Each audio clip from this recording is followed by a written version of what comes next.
নমস্কার আমার সকল বন্ধুরা, আমার নতুন একটা ব্লগে তোমাদের সবাইকে জানাও স্বাগতম। দেখো ঘড়িতে বাজছে 11:15। তো এখন দেখো কেমন রৌদ্র, আর এটা সরস্বতী পুজোর আগে। তো দেখতেই পাচ্ছ এত বড় বড় মাছ ফার্স্টে ব্লগে।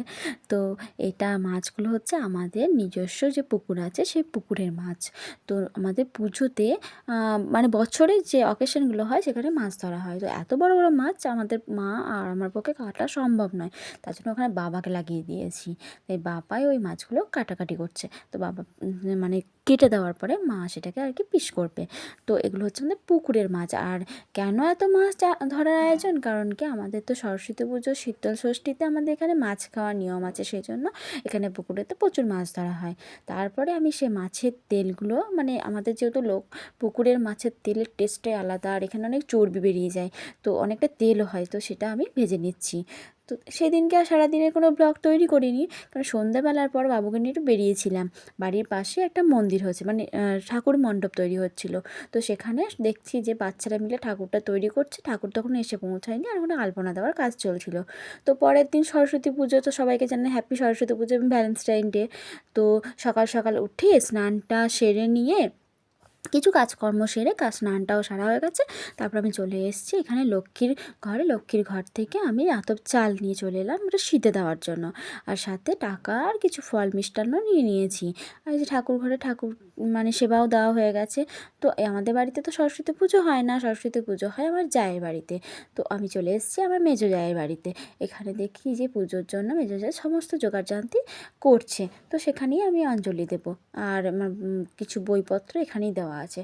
তো আমাদের এখানে বেশিরভাগ বাড়িতে ঘটে পুজো হয়, মানে মন্দিরে ঠাকুরের যে প্রতিমা করে পুজো না হলেও ঘটে পুজো হয়। তো এখানে দেখো ঘটে পুজো হবে, তার জন্য সবাই ওখানে সাজিয়ে নৈবেদ্য দিয়ে গেছে, আমিও দিয়েছি। তারপর এসে দেখি কি আমাদের পুকুরে আবার মাছ ধরেছে। তো এটা হচ্ছে আমাদের ভাগিদারি মাছ, মানে আমাদের যত গোষ্ঠী আছে সবারের মধ্যে মাছটা ভাগ হচ্ছে। আমার শ্বশুর আর 4 ভাই, তো এই 4 ভাইয়ের মধ্যে মাছটা ভাগাভাগি হচ্ছে। মা এখানে কাটাকাটি করছে, আর ওইদিকে কাকা হচ্ছে ওটাকে ওজন করছে, প্রত্যেকটা ভাগে যেন সমান সমান মাছ পড়ে। তো এটা একটা ছোট পুকুরের মাছ, তো সেই জন্য মাছের পরিমাণটাও কম। আর বড় পুকুরের মাছগুলো হলে পরে মাছের পরিমাণটা অনেক বেশি হয়। তারপর পুকুরে দেখো মাছ খাওয়ার জন্য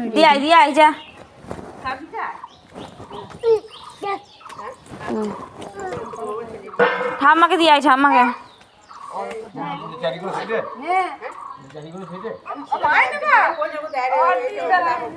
এরপর ওকে বাড়িতে নিয়ে এসে স্নান করিয়ে দিয়েছি, তারপরে একটা সুন্দর সাদা রঙের পাঞ্জাবি পরিয়ে দিয়েছি।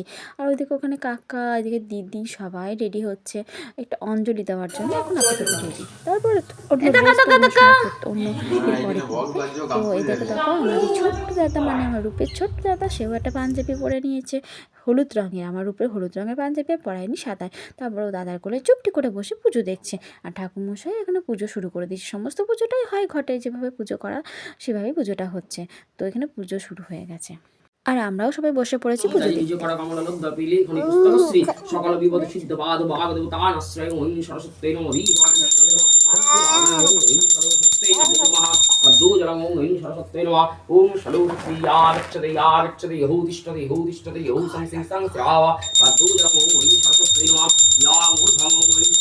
এরপর অঞ্জলি দিয়ে প্রসাদ গ্রহণ করে তারপরে একটু মুড়ি খেয়ে নিয়ে লেগে পড়েছি রান্নায়। পরের দিন তো রয়েছে শীতল ষষ্ঠীর রান্না, মানে ভিজে ভাতের বান্নার আয়োজন।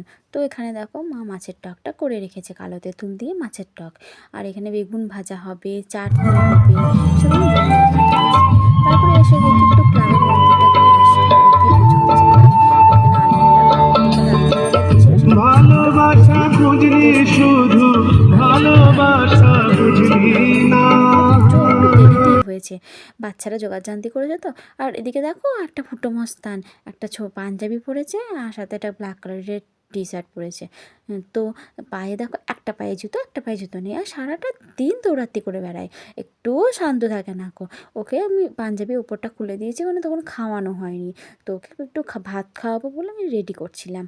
তো তারপরে দেখি আবার আমাদের পুকুর মাছ, এটা পুকুরে নয় সরি, এটা বড় বিলের মাছ। মানে এই মাছের টেস্টটা জাস্ট অসম্ভব সুন্দর, মানে এটা সিলভার মাছ হতে পারে, কিন্তু মাছের টেস্টটা হচ্ছে অন্যরকম। তারপরে দেখি আমার আদরের মনু মানে রূপের মনু দিতে আর আমার কুমকুম তো চলে এসছে আমার কাছে শাড়ি পরবে, সাজুগুজু করবে। আর ও যেখানেই যাক না কেন, সেটা বিয়েবাড়ি হোক বা কোনো অন্নপ্রাশন বাড়ি হোক বা পুজো আচ্চাই হোক, ওর শাড়ি পরা সাজানোর একমাত্র আর্টিস্ট হচ্ছে আমি। ও আমাকে বলে ওর মেকআপ আর্টিস্ট আমি পার্সোনালি। তো ওকে আমি একটু সুন্দর করে সাজিয়ে দিচ্ছি। আর দেখো আমার ওকে সাজাতে সাজাতে ছোটোবেলার কথাও মনে পড়ে যাচ্ছে। ছোটোবেলাতেও আমরা কেমন মা কাকিমা জেঠিমাদের শাড়ি চেয়ে চেয়ে নিয়ে আসতাম, তারপরে সেই শাড়িগুলো কি সুন্দর করে পরিয়ে দেওয়ার জন্য লোক খুঁজে বেড়াতাম। তারপরে খুব সুন্দর করে সাজুগুজু করে সবাই মিলে বেরিয়ে পড়তাম, পাড়াতে যতজন থাকতো। এই স্কুল থেকে স্কুল থেকে ওখানে সব জায়গায় ঘুরে ঘুরে ঘুরে ঘুরে ঠাকুর দেখতাম। সারাটা দিন ওইভাবে কাটতো। এই রান্না বান্নার ঝামেলায় বাচ্চার ঝামেলা সব কিচ্ছু ছিল না। সেই জিনিসটা আমাদের বড্ড ভালো ছিল, কিন্তু তখন তো বুঝিনি। এখন জিনিসগুলো মিস করি। আর এই যে দেখো বাবা, ও ব্যাপারটা কোনো ব্যাপার না। বাবা ছেলেকে রেখে দিয়ে চলে গেল, তারপরে স্নান করে সাজুগুজু করে ও একটা স্কুটি নিয়ে বেরিয়ে চলে গেল।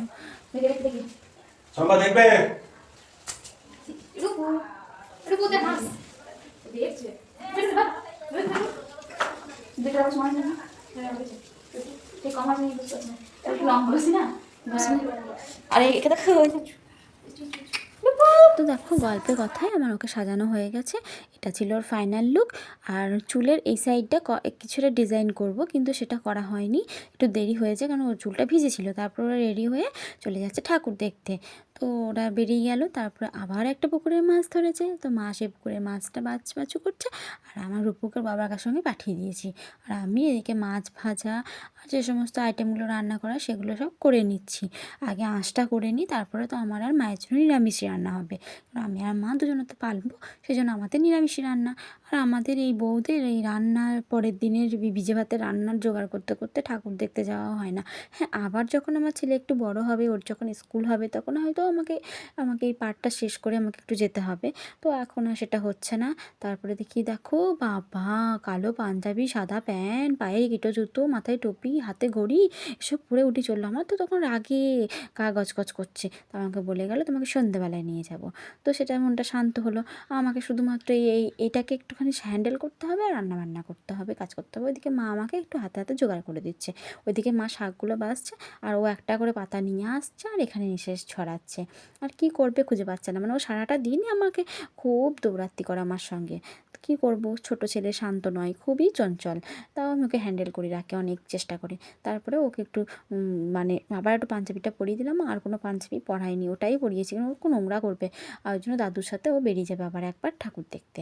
আর আমি এদিকে রান্নাগুলো কমপ্লিট করে নেবো। তো রান্না আমার কমপ্লিটও হয়ে গেছে। শাক, বেগুন ভাজা, এখানে মাছের আঁশ ভাজা, এগুলো দেখো আমাদের খেতে খুব ভালো লাগে। করে নিয়েছি পায়েস। তারপরে হচ্ছে এটা তো মাছের টক আগেই দেখিয়েছি। এরপরে রয়েছে তোমার ফুলকপি আলুর তরকারি। ফুলকপি আলু, এটা মাছ তরকারি, এটা হচ্ছে আজকের জন্য। আর এটা হচ্ছে শুকনো করে মাছের ঝাল। তারপরে করেছি বাঁধাকপির তরকারি, আর সাথে হচ্ছে ফুলকপি আলু, আর সঙ্গে একটু মটরশুঁটি দিয়ে একটু চাপ চাপ করে তরকারি। এরপরে সমস্ত রান্নাবান্না সেরে সুরে নিয়ে দেখছি বিকেল হয়ে গেছে। 5টা বাজছিল তখন। আমি ছেলেকে ঘুম পাড়িয়ে দিয়ে আমি একটু রেডি হয়ে নিয়েছি। এই সুন্দর করে একটা শাড়ি পরে সেজে নিয়েছি। আর খুব শিরশিরতে করছিল বলে ওই হাই নাইট গেঞ্জিটা পরে নিয়েছি। তো এটা আমার ফাইনাল লুক। একটু সেজে গুজে নিয়ে আমার পুকুরকেও সাজিয়ে দিয়েছি, খাইয়ে দিয়েছি। তোমরা এবার কোথায় রওনা দেবো? ঠাকুর দেখতে যাবো।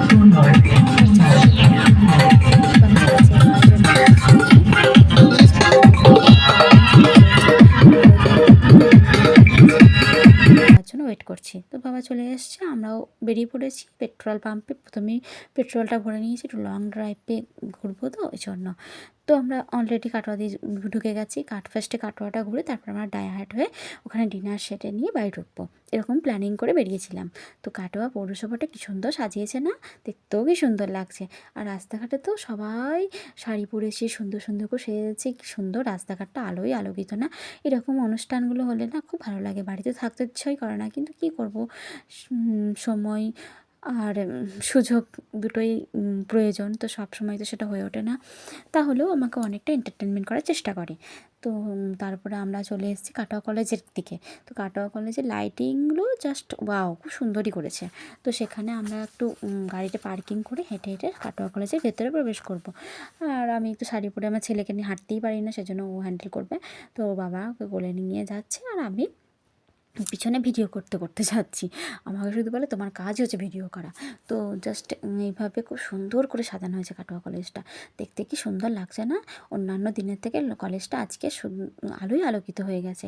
আর চারিদিকে তো এত অপ্সরা সুন্দরী, কাকে ছেড়ে কাকে দেখি, নিজেকে তো একদমই ঠুনকো মনে হচ্ছে ওখানে যা সমস্ত সাজানো হয়েছে।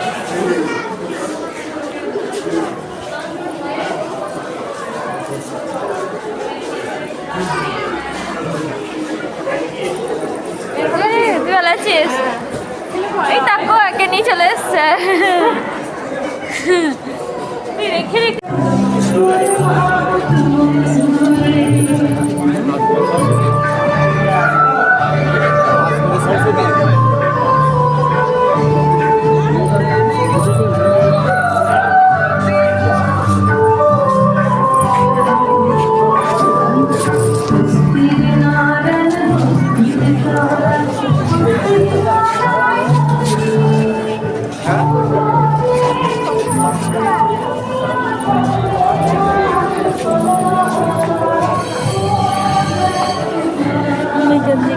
তারপরে কলেজের দোতলা থেকে নেমে একতলায় দেখি এখানে বিক্রি করছে ঘটি গরম। তো আমরাও দুজনা ঘটি গরম খেয়ে নিলাম। তারপরে ঘটি গরম খেয়ে দুটো ছবি তুলে বেরিয়ে আসলাম। খেলাম ফুচকা, খেলাম আইসক্রিম। এগুলো খাওয়ার পরে আমরা চলে এলাম গাড়ি নিয়ে কাছারি রোড দিয়ে। কাছারি রোডেও কিছুগুলো ঠাকুর ছিল যেগুলো আমরা গাড়ির মধ্যে থেকে দেখেছি। এখানেও লাইটিং করেছে আর সাথে ঠাকুরের প্যান্ডেলগুলোও সুন্দর করেছে। তো আমরা এগুলো গাড়িতে বসে বসে এগুলো জাস্ট দেখেছি, কারণ আমাদের তখন দাইহাট যাওয়ার প্ল্যানিং ছিল, তো সেই জন্য অনেকটা রাতই হয়ে গেছিলো, প্রায় 8টা বাজছিলো। এরপর আমাদের দাইহাট যেতে হবে, সেই জন্য ও আমাকে এখানে দাঁড় করিয়ে এই ঠাকুরটা দেখিয়ে দিল। আর প্যান্ডেলটা খুব সুন্দর করেছে, একটু ইউনিক টাইপের। সরস্বতী পুজোয় এই ধরনের প্যান্ডেলগুলো একটু ভালোই লাগে। তো তারপর ওখান থেকে চলে গেছিলাম সে কাটোয়ার রানী মাকে দেখতে। তো সেই জন্য আমরা ওই রাস্তা দিয়ে যাচ্ছি। লাইট দেখো, মানে লাইট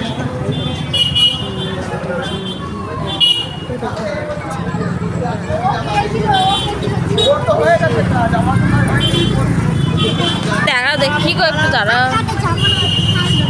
প্যান্ডেলটাও তুলতে পারলাম না। এই ঠাকুর দেখো। এরপর আমরা কাটোয়া ছেড়ে চলে এসেছি ডাইহাটে সেই কাকুটার রেস্টুরেন্টে, যেখানে স্প্রিং রোল পাওয়া যায়। তো ওখানে আমরা স্প্রিং রোল খাওয়ার জন্য এবং পকোড়া খাওয়ার জন্য চলে এসেছি। আর এখানেই চাইনিজ কিছু আইটেম খেয়ে নিয়েছি। ওই দেখো ওখানে গিয়েছে অর্ডার করতে। তো আমাদেরকে এখানে গাড়িতে নামিয়ে দেওয়ার পরে ওখানে খাবারে অর্ডার করতে গেছে, আর আমরা এখানে বসবো। তো আমি আমার ছেলেকে নিয়ে এখানে বসে পড়েছি। আমার ছেলে ঘুমিয়েও গেছিলো। তো ওখানে খাওয়া দাওয়াটা সেরে নিয়ে আমরা এবার বাড়ির পথে রওনা দিয়ে দেবো। তো বাড়ির পথে রওনাও দিয়ে দিয়েছি, অলমোস্ট বাড়ি পৌঁছেও গেছি। রাতেরবেলা ঘুমিয়ে উঠে সকালবেলায় শীতল ষষ্ঠীর দিন। তো সেদিনকে পুজোর জোগাড়যন্ত্রী মা করছে, এখানে জোগাড় হয়ে গেছে। ওখানে শিলটা খুব সুন্দর করে মুড়িয়ে সাজানো হয়ে গেছে। তো আমিও তখন স্নান করে উঠিনি গো। আর আমাদের ঠাকুরমশাই প্রায় 7টার মধ্যেই চলে এসেছিলো। মা তখন স্নান সেরে এই সমস্ত জোগাড়যন্ত্রীগুলো করে নিয়েছে। আর এই পাশে সমস্ত ভাতের জোগাড়গুলো রাখা হয়েছে। নিরামিষটা আর আমিষটা আলাদা করে রাখা হয়েছে। তো ঠেকাঠেকি হয়ে যাবে এই কারণে। তারপরে আমিও ওই সমস্ত কাজ সেরে স্নান করে নিলাম। স্নান করে চুল টুল আঁচড়িয়ে দেখছি ঠাকুরমশাই চলে এসেছে পুজো করাতে। আর মা এখানে সলতেটা মানে প্রদীপটা জ্বালে দিচ্ছে, আর এদিকে ধুপুসিতে দিচ্ছে, ধুনো দিচ্ছে। তো ঠাকুরমশাই পুজো শুরু করে দিল।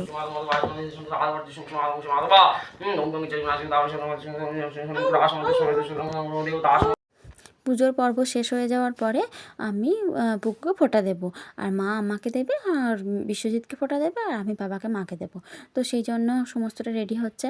আমি স্নান টান সেরে চুল টুল আঁচড়ে নিয়ে বাবুকে ফোঁটা দেবো। এটা আমার প্রথম মানে ষষ্ঠীর ফোঁটা ওকে। মানে গত বছর তো ওর যেহেতু অন্নপ্রাশন বা মুখে প্রসাদ হয়নি, যার কারণে দিতে পারিনি। তো এবছর আমার বাবুকে খুব সুন্দরভাবে ফোঁটা দেবো। তো মাও আমাকে দেবো এবং ও আমার বরকে দেবে। তো বাবাকেও আমি দেবো। বাবাকে সেজন্য বলছি তুমি তাড়াতাড়ি এসো, আমি ফোঁটাটা তোমাকে দিই। তারপরে মাকেও আমি দেবো। তারপরে তো খাওয়া দাওয়ার পর্ব শুরু হবে বা খেতে দেওয়া হবে। তো ওই যে ও চলে এসছে, ও যে মা ওকে ডাকছে, মানে ও যতক্ষণ না ফোঁটা নেবে তত মা খেতে পাবে না। তো ওকে আমি মজা করে বলছি তোমাকে দেবো নাকি একটা ফোঁটা, এরকম। তো মা আসছে, মাকে আমি ফোঁটা দিয়ে সিঁদুর পরিয়ে দেবো। আর ওদিকে বাবাকেও আমি ডাকছি, বাবা তাড়াতাড়ি চলে এসো। মানে তখন তো অনেকটা বেলা হয়ে গেছে না, খিদে পেয়ে গেছে। আর ফোঁটাটা না দিলে তো খেতেও পাবো না। তো খাওয়া দাওয়ার পর্বটা তো শুরু করতে হবে। এরপর ভিজে ভাতে মুড়ি খাচ্ছি, কলাই সেদ্ধ আছে, মানে কোনটা খাবো কোনটা ছেড়ে সেটা খুঁজে পায় না গো। আর শুকনো শুকনো খাবার খেতে হবে আমাদেরকে। আমরা পালছি যেহেতু, ছেলের মা হয়ে গেছি, আর তো সেরকম নেই না যে আগের মতো হয়ে সমস্তটা করব। তো মাকে আমি সিঁদুর পরিয়ে দিলাম, মা আমাকে সিঁদুর পরিয়ে দিল, ফোঁটাটা দেওয়া হয়ে গেল, মাকে আমি প্রণাম নমস্কার করে নিলাম। এদিকে বাবাও আসছে, বাবাকেও আমি ফোঁটাটা দিয়ে দেবো, নমস্কার করে নেবো। সবাই আমাকে আশীর্বাদ করবে, অনেক অনেক আশীর্বাদ করবে। আর আমাকে বাড়িতে সবাই খুব ভালোবাসে, জানো তো, ওদের সাপোর্ট ছাড়া আমি কিছুই করতে পারবো না, কিন্তু ওরা আমাকে খুব সাপোর্ট করে। মাও আমাকে অনেক সাপোর্ট করে, বাবাও আমাকে অনেক সাপোর্ট করে। আমার বরের কথা কী বা বলি, ও তো আমাকে সবসময়ই সাপোর্ট করে। মানে আমি খুব স্বাধীনভাবেই এই বাড়িতে থাকি, মানে আমি বুঝতেই পারি না যে আমার বিয়ে হয়েছে আর এটা আমার শ্বশুরবাড়ি। আমার শ্বশুরমশাই আমাকে নিজের মেয়ের মতো করে আগলে রাখে। তো এটাই আমার জীবনে অনেক বড় পাওয়া। আর এই যে মুড়ি খাবার জোগাড়যন্ত্র সব করে নিয়েছি, এটা কিন্তু আমার মুড়ি খাবার আইটেম নয়, এটা হচ্ছে ওর মুড়ি খাবার আইটেম। আমি জাস্ট ভিডিও করার জন্য নিয়েছি। আর ও ছোটো ছেলে, ওকে মুড়ি মাখিয়ে দিতে হয় এখনও পর্যন্ত। ও কিছু বাড়িতে যদি কেউ না থাকে, ও পাড়াতে একটা গামলা নিয়ে চলে যাবে, কারো না কারো বাড়িতে মুড়ি মাখিয়ে নিয়ে আসবে। তো আমি ওকে মুড়িটা মাখিয়ে না দিলে ও খাবে না গো।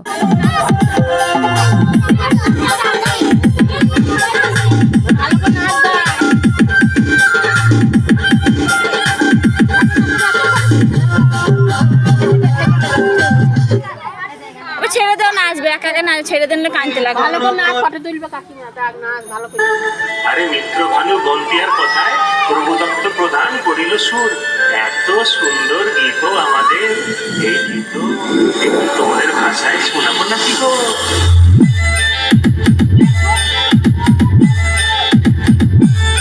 রঙ্গবতী রে রঙ্গবতী, রঙ্গবতী রে রঙ্গবতী।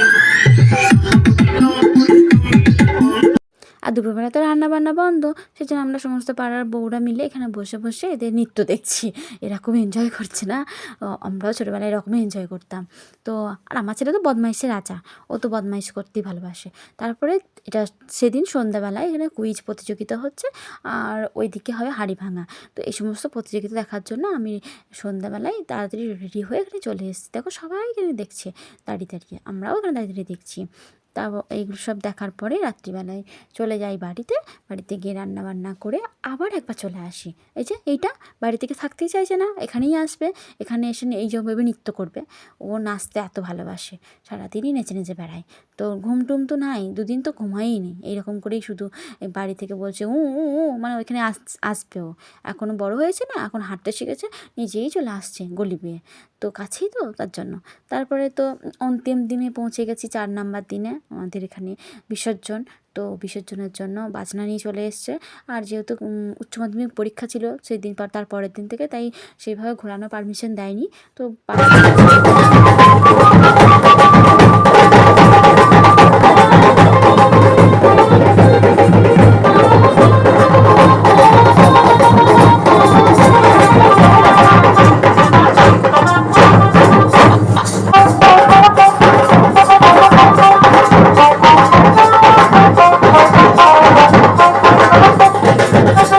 তো কথায় কথায় আজকে এই পর্বটা শেষ। দেখা হচ্ছে নতুন কোনো ভিডিওতে। সবাই জানিও ভিডিওটা কেমন লাগলো, পাশে থেকো আর সবাই ভালো থেকো। টাটা।